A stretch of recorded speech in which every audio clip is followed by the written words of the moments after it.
Hi all, Hipper here. So we're taking out the Edinburgh today because it has been a while since I've played this ship. Well, it hasn't been a while, but it's been a while since I put up a video on it.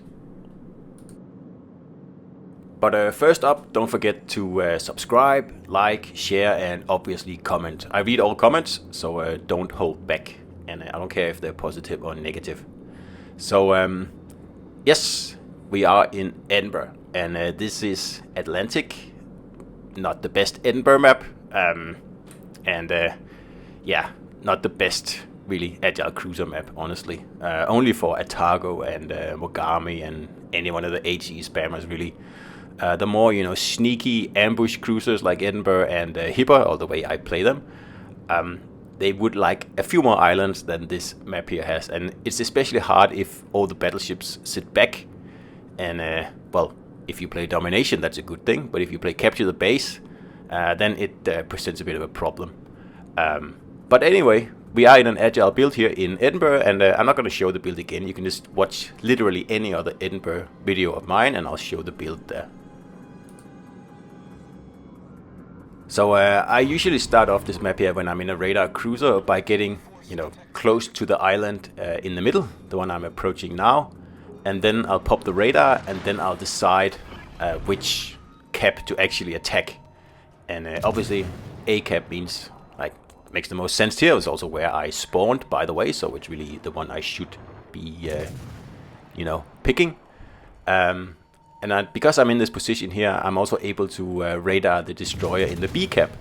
I mean, not that anyone's really taking advantage of that, but still, in theory, he should be dead, but he's not, and that's fine.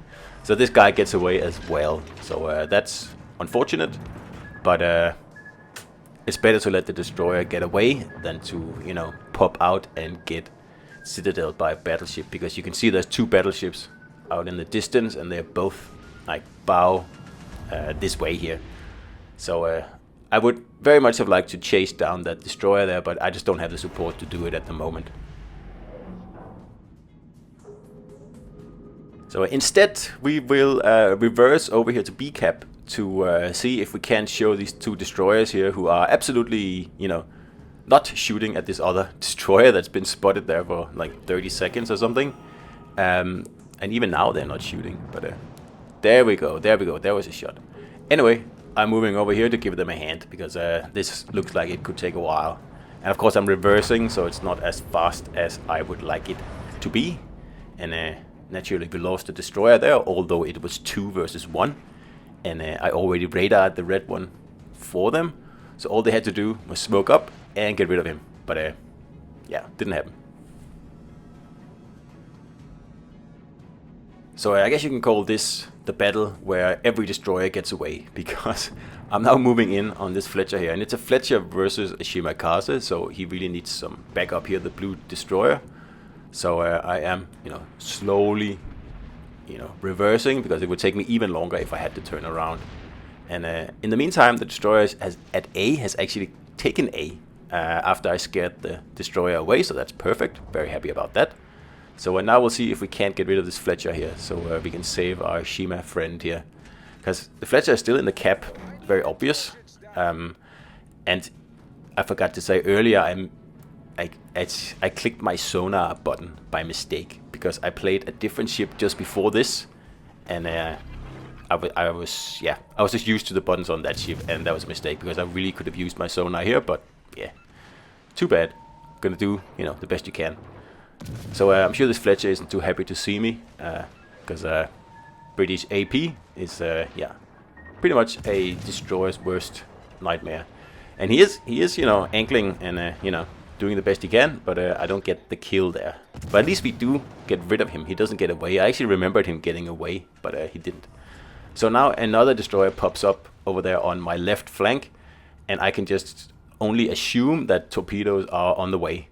But I want to make sure that we cap here, so I'm going to stick around here for as long as I possibly can, until obviously I get, reset, and I could see someone shooting at me. So I thought, okay, I'll have to deal with this destroyer now. And now my sonar is back, so that's very handy. So we'll just pop it on here, because like I said, I am pretty sure torpedoes are inbound, and it's a shimmer, so there's going to be a lot of them. So the torps are coming, and I don't know if he's going for me or the battleship, but I'm kind of assuming he's going for me, because otherwise he probably would have aimed a little bit more at the battleship, and now I know for certain he's going for me, because that's the third set. That's, well, I'm assuming that's meant for me. It's just so satisfying to shoot, you know, British AP at destroyers, because, you know, if you're in Edinburgh or especially Minotaur, you can just see their hit points disappearing extremely quickly, and there's nothing with, you know, overpens or non-citadels and all that stuff. It's just, if you hit, well, then you're going to take some hit points off them. Really, the only thing you can do in a destroyer is pretty much just to go, you know, bomb on or bow on and try to mitigate the damage that way. It actually works really well. So I mean, it's not a secret tip, but it's something that I really don't see any players using. Like, if you get chased by a Minotaur, like, don't show broadside. Just you know, try to get away and make yourself as small target as possible, and you'll also bounce a lot of shells that way. Because, you know, British AP is quite small caliber. So, don't know if you noticed, but the Alaska got the kill on the Shima there. But that's fine. We have now taken care of 2 destroyers, and there's only the one left that, you know, disappeared in the beginning. So, and in the meantime, we have the A cap and we have the B cap, and our destroyer is, yeah, well, he's certainly spotting. Perhaps he's a little bit too far out, but whatever. Anyway, there's still a lot of battleships in this battle here. There's actually 3 of them, and we've only dealt with 2 destroyers and a cruiser so far, and the teams are completely evenly matched, except that we have another cap, and now these guys here are moving in for this cap here, and obviously we can't allow that to happen, because we are like almost neck on neck, you know. We have 6 ship left each team, and also you know, we pretty much, well, we have a small advantage on points, but that's something that can disappear with just, you know, one ship sinking. So we'll start with resetting this Bismarck here. And again, resetting is something that I don't see a lot of players doing, and it's just so important. And here's our friendly Fletcher. See if we can get a little bit of a shot at him here. Like I said, resetting is just so important. Because every time you reset an enemy ship, it means that they have to spend more time in the cap. And usually in the cap there's no cover, and they are like vulnerable to torpedoes and carrier attacks and all sorts of nasty things. So if you have the chance to reset someone capping, you should do it. Unless, of course, it, you know, is like detrimental to yourself. But if you're just sitting somewhere, and of course he shoots at me, if you're just sitting somewhere and you're watching someone cap, yeah, well, unless you have a very, very, very good reason for it, then at least in the last 10 seconds, just shoot one shell and reset them. And yeah, you might take a little damage, but the enemy has to spend another, what, almost a minute sitting in the cap trying to grab it. So I'm getting, you know, pretty focused over here. There's a lot of battleships, and like I said, that's a bit of a problem.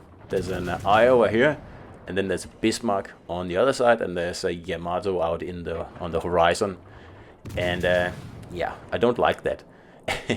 And all these guys have to do really is just to push like past me, and I think it's going to look pretty bad for my team then, especially because the Reds have the C cap, so they can kind of pinch us there. So that's why I'm thinking, well, it's probably time for a brawl now. Like, the Bismarck is 4 kilometers away and the Iowa is 7, and he's getting closer. So I don't think these guys are anticipating an Edinburgh actually taking 2 battleships on like this. But it's actually not that hard. I mean, Edinburgh has 30mm bow. So if you just keep bow on like I'm going to do now, then, well, they can't citadel you. And I'm going forward. I'm a lot faster than they are going backwards. Especially the Iowa, he made a mistake here because, I mean, he is going full speed right into my torpedoes here. And as long as I stay this angle here, and the Iowa is also turning, so I'm trying to angle both of them. See there, nothing happened at all. And panic sets in. And like, obviously the Bismarck is the biggest threat. But he shoots, and he should have really waited there. There was a bit of a too early salvo there. So a torp for him, and unfortunately I can't get torps on the Bismarck now because I already used them all on this side. Now, like looking back, I should have single fired because one torp would be enough for each battleship, but in the heat of the battle I didn't think that far. So we're gonna have to take this Bismarck here out with like the old-fashioned way with guns, and as long as we outturn his guns, then he can't shoot us anyway. So that's it. And the Yamato here, he's been watching his friends die, and I'm sure he had a good time. Now Yami here, he can overmatch my bow, so there's no bow tanking this guy. And that's why I'm keeping a very close eye on my Ingenious up here, because if I get a 1 above that eye there, then I can assume that Yamato has, started to get a little interested in me. And that's why I'm keeping this island here, and there's the 1. And then it means, okay, don't shoot at me anymore. Get into cover and see if we can't get another chance later on. So just keeping an eye on the Yami here, and always keep an eye on, like especially battleships, but every ship's guns, which way they're pointing. So I can see that this guy, he's shooting towards the right, and I can survive 1 salvo from this Yami here, I think. So I'm going to take him on, and it doesn't matter. There's 2 red ships left, so if everything goes well, then this should be the end of it. And a broadside Yamato like this with Edinburgh AP, it won't take long. If you played Minotaur, you know how fast it can actually go. I mean, and Edinburgh actually has 2 barrels more than Minotaur does. It doesn't fire as fast, but it does put out more shells. 12 shells versus Minotaur's 10. So that was the end of Mr. Legendary, and then there's just a lonely Cleveland sitting out in the middle of the ocean trying to farm some damage, I guess. But like, in a battle like this, if you're in this position, then you are, well, done for, really. So especially because, I mean, there's a cruiser coming from one side and I'm coming from the other side. So I get the kill, yay, and that's the end of the battle here. So that was an Edinburgh that took the opportunity to actually brawl 2 battleships. Yes, they were low health, but still, they both got off at least 1 salvo. I think the Bismarck got off 2 salvos, actually. So I hope you enjoyed it, and I'll see you out there.